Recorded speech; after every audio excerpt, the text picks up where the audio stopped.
vamos a terminar los últimos dos temas que nos competen para nuestro curso. Vamos a hablar del capítulo 4 y el capítulo 5. Propiamente el capítulo 4 trata sobre sistemas de archivos y el capítulo 5 sobre dispositivos de entrada y salida. Sistemas de archivos, vamos a tratar un poco sobre la necesidad del por qué tener los archivos, diferencia entre archivo y directorio, algo de la implementación y administración. Es necesario que usted haya leído el capítulo previo a ver este video para que algunas cosas estén mucho más claras. Bien, recordemos que todas las aplicaciones requieren el almacenamiento de información. Algunas aplicaciones requieren más, otras requieren menos. Y me estoy refiriendo a memoria principal. Si bien cada aplicación le asignamos nosotros un espacio de direcciones virtuales, esto supone varios problemas. Primero, a veces se requieren más datos de los permitidos por las páginas. Si usted recuerda cuando estuvimos viendo administración de memoria, tenemos marcos, tenemos páginas, direcciones virtuales, direcciones reales y nosotros dividimos el proceso en páginas que han de ocupar luego los marcos, pero ¿qué es lo que sucede? La información en las páginas es volátil, lo que es una limitante para programas de mayor envergadura. También varios procesos a veces necesitan acceder a la misma información.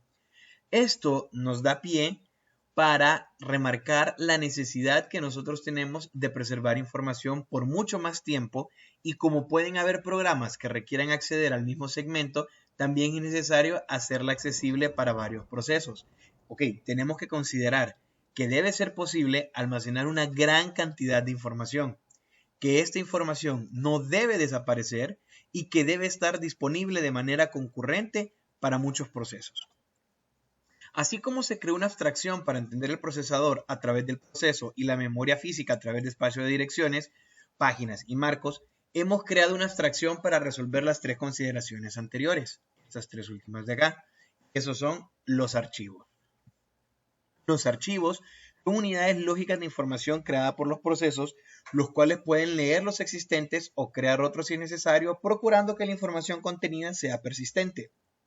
Esto significa que no debe ser afectada por la creación y terminación de procesos y que también debe desaparecer solamente cuando el propietario lo remueva de forma explícita. Si yo no muevo un archivo, este no tiene que cambiar de posición. Si yo no elimino un archivo, este no debería de cambiar de posición. Perdón, de eliminarse. Sistema de archivos es el elemento del sistema operativo que se encarga de gestionar los mismos. Dispone la manera en que se estructuran, se denominan, se abren, se utilizan, se protegen, se implementan y demás acciones sobre los archivos. Cuando un proceso crea un archivo, se le proporciona un nombre que le permite lo mismo u otros procesos hacer uso de él.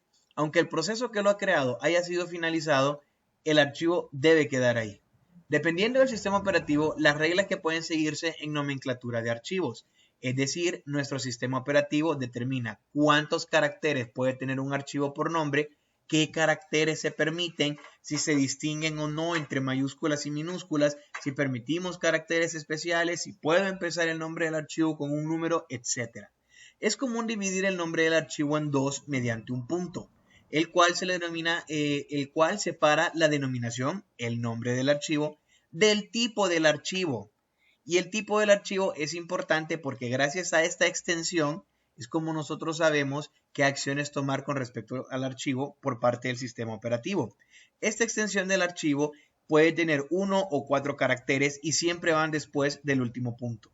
En la tabla 1 se muestran algunas extensiones comunes en archivos y vale la pena mencionar que un archivo puede tener, dependiendo del sistema operativo, más de una extensión. Por ejemplo, los archivos .tar, .gz.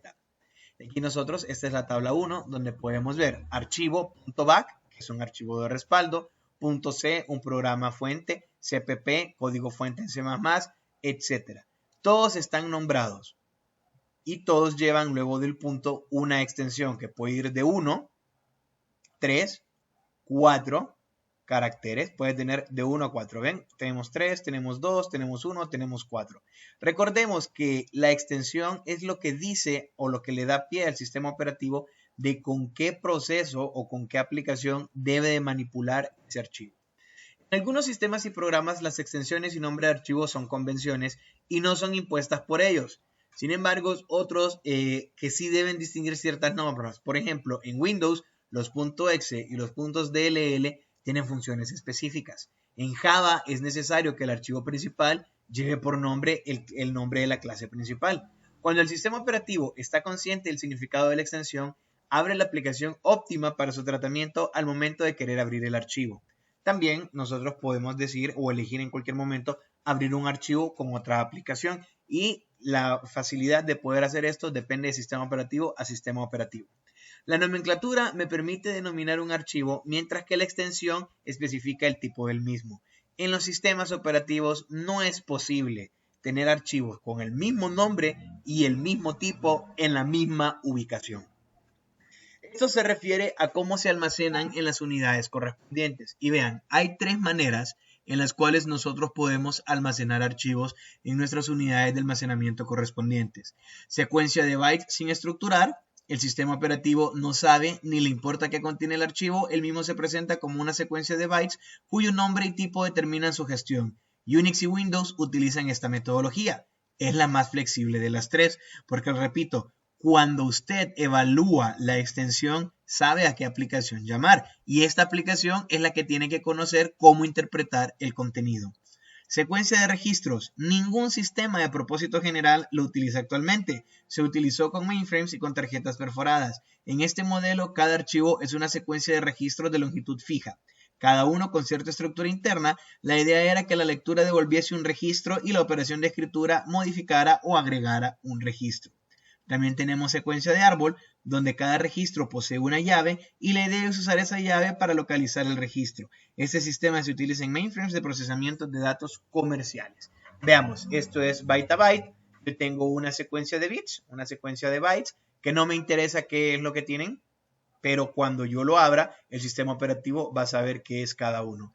Estos son registros, se asemeja bastante a las bases de datos. Cada registro tiene ciertos campos y cada campo tiene información y como todos los archivos están almacenados en registro, yo ya sé lo que significa cada una de las partes que tiene adentro del registro. Finalmente, esta es una manera de almacenar en secuencia de árbol. Entonces, cada uno de los nodos tiene una llave y esa llave me permite navegar en todo el árbol. Dejando de lado la extensión que clasifica un archivo a nivel de programas, existe una tipificación de archivos que se utiliza para diferenciarlos de su función en los sistemas operativos. Por ejemplo, tenemos archivos regulares, contienen información del usuario. Directorios son sistemas de archivos para mantener la estructura y es lo que nosotros tenemos que estudiar a continuación. ¿Cuál es la diferencia entre un directorio y un archivo? Tenemos archivos especiales de caracteres, se relacionan con entrada y salida y se utilizan para modelar dispositivos de entrada y salida en serie, como redes, impresoras y terminales. Por ejemplo, cuando usted va al panel de control y quiere ver impresoras, usted mira un icono. Bueno, ese icono es una abstracción de un dispositivo de entrada y salida, es un archivo especial de carácter. Y así como nosotros tenemos archivos que nos permiten modelar dispositivos de entrada y salida, tenemos archivos especiales de bloque que lo utiliza para modelar precisamente unidades de almacenamiento. Me aparece un nuevo archivo, cuando yo conecto por ejemplo una memoria flash, aparece un nuevo archivo en mi PC, yo lo abro y lo que tiene adentro es una estructura de almacenamiento. Esa estructura de almacenamiento no está dentro de mi almacenamiento principal, pero precisamente ese directorio me permite ser mostrado en mi computadora para cuando yo diga acceder a algo, mapearlo de manera física en la unidad. Los sistemas operativos pueden acceder a los archivos de manera secuencial o de manera aleatoria y existen diversas llamadas al sistema relacionados con los archivos. Create, delete, open, close, read, write, append, seek, obtener los atributos, establecer los atributos, cambiar el nombre. De nuevo, recuerden todo lo que nosotros hemos estudiado sobre llamadas al sistema. Utilizamos llamadas al sistema para gestión de procesos, gestión de memoria y bueno, obviamente los archivos y directorios también tienen sus propios llamadas al sistema que operan dependiendo del sistema operativo. Y bien, hablemos entonces de los directorios. Son tipos de archivos utilizados para llevar registros de archivos regulares, organizados en directorios o carpetas, los cuales pueden ser de un solo nivel. De esta manera todos los archivos están dentro de un solo directorio denominado raíz, que es esto de acá. Suele utilizarse mucho con dispositivos de Internet de las cosas. Usted simple y sencillamente graba y todo queda en un directorio raíz. No hay muchas carpetas, no hay subdirectorios, que es lo que pasa en este lugar. que se crea un árbol de directorios donde cada carpeta puede tener adentro otra carpeta y al final lo que yo tengo organizados son archivos regulares. Cuando el archivo está en un sistema jerárquico, existen dos maneras de acceder a él a través de su nombre. Nombre de ruta absoluto, desde raíz, C, pleca, user, pleca, nombre de usuario, pleca, escritorio, tarea.doc. O nombre de ruta relativa, gracias a una abstracción como directorio de trabajo, directorio actual, para poder manipular todos los archivos solamente con el nombre y extensión. Estoy en el escritorio y ahí nomás yo puedo ver precisamente el archivo tarea.doc. No tengo que ver toda la ruta, solo veo el nombre porque el sistema operativo me abstrae esa ruta. Al igual que con los archivos regulares, los directorios tienen ciertas llamadas al sistema. Cada una de ellas usted las puede estudiar y las puede repasar. Entonces, los archivos nos permiten no solo almacenar grandes volúmenes de información que tiene que ser recurrente, tiene que ser persistente y que no puede almacenarse de ninguna otra manera porque no nos permite el paginamiento ni los marcos de página, que además ya vimos que son volátiles, sino que también tengo archivos especiales de bloque y tengo archivos especiales para poder denotar dispositivos de entrada y de salida. El capítulo 5 nos dedicamos a estudiar esa última parte del modelo de von Neumann, entrada y salida, y aquí es donde yo lo llamo a usted a que haga un repaso de la teoría de taller de hardware 1. ¿Por qué? Porque empezamos a hablar sobre los principios de hardware de entrada y salida, los fundamentos de software de entrada y salida, las capas, y luego hablamos de discos, de relojes y de interfaces. Interfaces, teclado, ratón y monitor, y en realidad todo esto nosotros ya lo hemos estudiado. En la figura 5.12 que usted podrá encontrar hay un posicionamiento lógico de software, controlador de dispositivos, y en realidad toda comunicación se da a través de los buses. Vea, hay programas de usuario en el espacio de usuario, luego el kernel, que es donde tenemos el sistema operativo, tiene los drivers, y yo es algo que siempre he mencionado. No es lo mismo el controlador del sistema operativo que el controlador que ya trae el propio dispositivo. Cada dispositivo tiene memoria, procesador, un sistema operativo que funciona, puede ser mucho más primitivo que el sistema operativo de propósito general, eso no importa, lo que importa es que tiene algo que controla ese hardware. Y cuando nosotros nos conectamos con la computadora, el sistema operativo tiene que tener una interfaz, que en este caso es el driver, que me permita la comunicación con el controlador del hardware. Y eso es lo más importante y por eso es lo único en lo que yo hago hincapié.